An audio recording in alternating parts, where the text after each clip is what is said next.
अस्सलाम वालेकुम नाज़रीन, आपको अपने चैनल में वेलकम कहती हूँ। शुरू करती हूँ अल्लाह के नाम से जो बड़ा ही मेहरबान और नहायती रहम करने वाला है।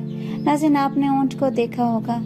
क्या आपने कभी ऊँट की शक्ल सूरत पर गौर किया है? इसकी एक मुनफरद खुसूसियत ये है कि अल्लाह ने इसको अपनी एक निशानी के तौर पर बयान फरमाया है।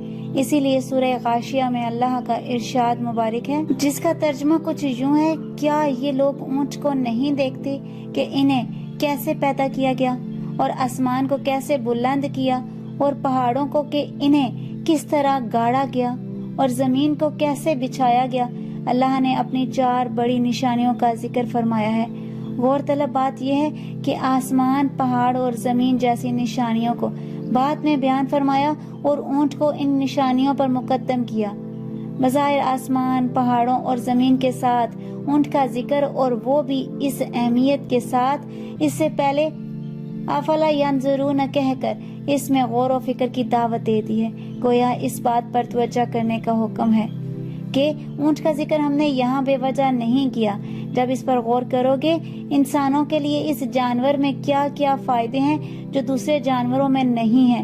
ऊँट की कोहान में एक मुनफरद चीज है जो दूसरे जानवरों मसलन गाय, भैंस वगैरह में कोहान जिस्म के अगले हिस्से में होती है, जबकि इसकी कोहान पीठ के वस्त में होती है। इसके तख्लीकी और साइंसी फवायद बेशुमार हैं। ऊँटों की बहुत सी किस्में हैं। मसलन बाज ऊँट 2 कोहान वाले होते हैं, जो ऊँट को सहराई इलाकों में दूसरे जानवरों के मुकाबले में ज्यादा फाल और जिंदा रखने में मामून साबित होते हैं। वजन उठाने की सलाहियत, सहरा में गर्म तरीन मौसम में काम करना ऊँट की खास पहचान है। इसके बोझ उठाने की सलाहियत न सिर्फ घोड़े बल्कि हाथी से भी ज्यादा है। जिस्मानी वजन के लिहाज से बोझ उठाने की सलाहियत में कोई दूसरा हैवान इसका मुकाबला नहीं कर सकता। इसके पूरे जिस्म के मुकाबले में इसकी टांगें काफी पतली होती हैं। तमाम खुरदार जानवरों की उंगलियों पर खुरों का खोल चढ़ा हुआ होता है और इनकी उंगलियां नजर नहीं आती। ये उंगलियों की हिफाजत के लिए होते हैं और ये जानवर अपने खुरों के बल पर चलते हैं। ऊँट इस मामले में भी दूसरे जानवरों से मुख्तलिफ होते हैं कि इसके खुर तो होते हैं मगर इसकी उंगलियों का अगला हिस्सा नाखून की सूरत में खुला हुआ होता है। बहुत से जानवर पंजों के बल पर चलते हैं, जैसे कुत्ता, बिल्ली वगैरह। ऊँट न उंगलियों के बल चलता है न पंजों के बल, इसलिए इसकी चाल दूसरे जानवरों से मुख्तलिफ है। दूसरे जो पाए गाय, बकरी, भैंस वगैरह चलते हैं, तो जब इनकी अगली दाएं टांगें उठती हैं तो इस वक्त पिछली बाएं टांगें भी उठती हैं। इसी तरह इनका तवाज़ुन अगली बाएं और पिछली दाएं टांग की मदद से कायम रहता है। ऊँट इस मामले में भी मुनफरद है।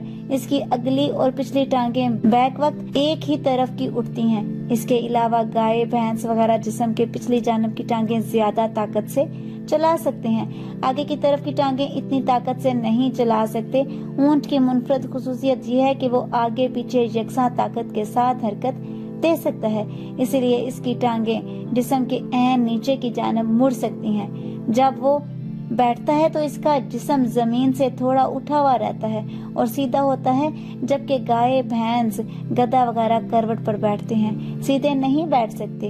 इसके अलावा जिसे ऊँट का घुटना समझते हैं, वो ऊँट का टुखना है। इस टुखने का फासला पैरों से कुछ ज्यादा होता है।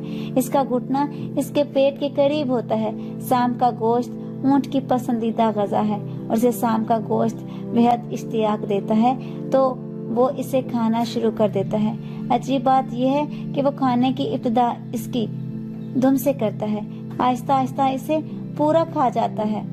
शाम का गोश्त सख्त गर्म होता है।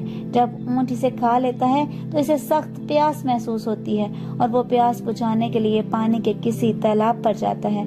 अल्लाह ने तकोनी शक्ल में इसे अलहाम कर रखा है कि अगर इसने इस वक्त पानी पिया तो शाम का जहर इसके पूरे बदन में फैल जाएगा। लिहाजा वो शदीद प्यासा होने के बावजूद तालाब पर पहुंचकर भी कुछ देर के लिए पानी नहीं पीता।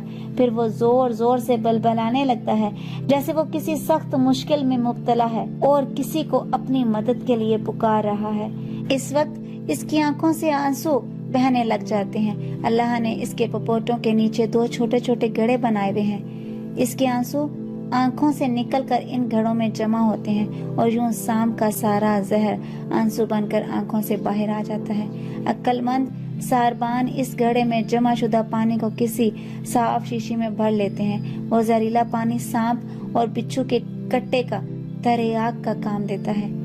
दुनिया की सबसे मेहरबान हस्ती रसूलुल्लाह सल्लल्लाहु अलैहि वसल्लम इंसानों के साथ साथ जानवरों की दिलजोई भी फरमाते और इन्हें इंसानों के शर से महफूज रखते थे।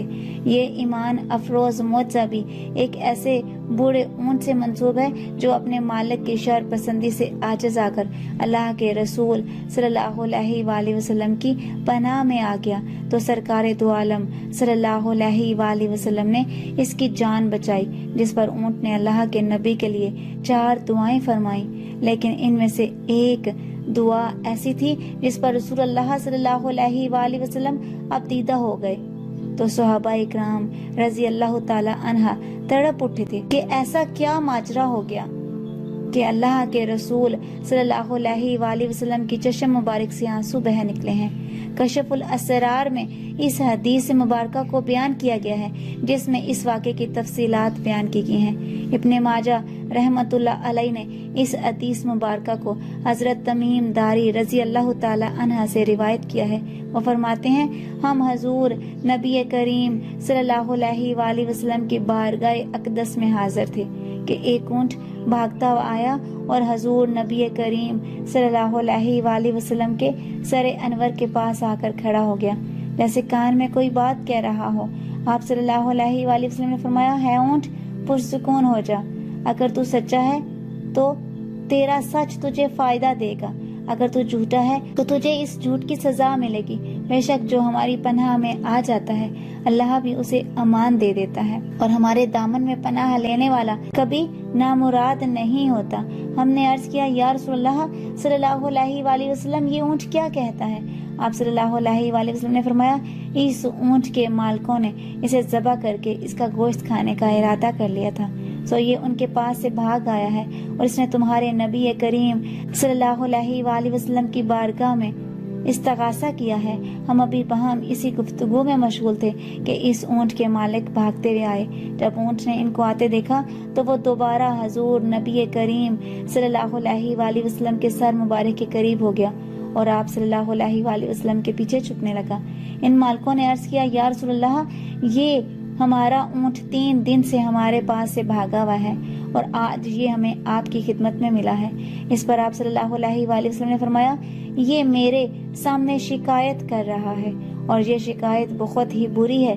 उन्होंने अर्ज किया, या रसूलल्लाह सल्लल्लाहु अलैहि वसल्लम, ये क्या कह रहा है? आप सल्लल्लाहु अलैहि वसल्लम ने फरमाया, ये कहता है कि ये तुम्हारे पास कई साल तक पला बढ़ा। जब मौसम गर्मा आता तो वो तुम घास और चारे वाले इलाकों की तरफ इस पर सवार होकर जाते और जब मौसम सरमा आता तो इसी पर सवार होकर गर्म इलाकों की जानब कूच करते हो। फिर जब इसकी उम्र ज्यादा हो गई तो तुमने इसे अपनी ऊंटनियों में अफजाइश नस्ल के लिए छोड़ दिया। अल्लाह ने तुम्हें इससे कई सेहतमंद ऊंट अता किए। अब जबकि ये इस खस्ता हाली की उम्र को पहुंच गया है तो तुमने इसे ज़बह करके इसका गोश्त खा लेने का मंसूबा बना लिया है। इन्होंने अर्ज किया, खुदा की कसम या रसूलल्लाह, ये बात मनो अन इसी तरह है जैसे आपने बयान फरमाई। इस पर हजूर नबी करीम सल्लल्लाहु अलैहि वसल्लम ने फरमाया, एक अच्छे खिदमत गुजार की इसके मालिकों की तरफ से क्या यही जजा होती है?